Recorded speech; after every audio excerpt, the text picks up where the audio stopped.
menga rizq bergin, mana xonadonimga fayz baraka bergin. Allohumma inni as'alukal janna. Alloh sendan jannat so'rayman, jannatul firdavsni so'rayman, o'zingdan panoh so'rayman deb Alloh taolodan umid qilib duo qilishimiz kerak bo'ladi. Banda so'rasa g'azablanadi aslida. Banda shunaqa, so'rasa g'azablanadi. Lekin Robbimiz so'ramasa g'azablanadi aslida. Qarang marhamatini. Bu yerda shunaqa bir muqaddas joyki azizlar, faqat til bilan emas, dilidan o'tgan narsa ham, hayolidan o'tgan narsa ham mustajab bo'ladigan joy.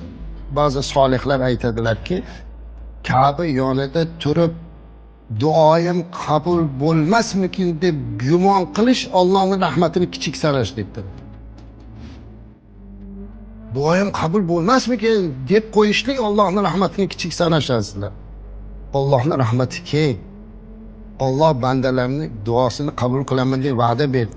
Shuning uchun bu yerda duolar bilan mashg'ul bo'lishimiz kerak. Azizlar, kimdir bu yerga gunohlarini mag'firatini so'rab keldi. Kimdir qalbida farzand talabi bor. Kimdir shifo umididadir. Kimdir qarzdan qutulishni o'ylab, kimdir tunlari hech kimga ayta olmagan dardini faqat Allohga aytish uchun keldi.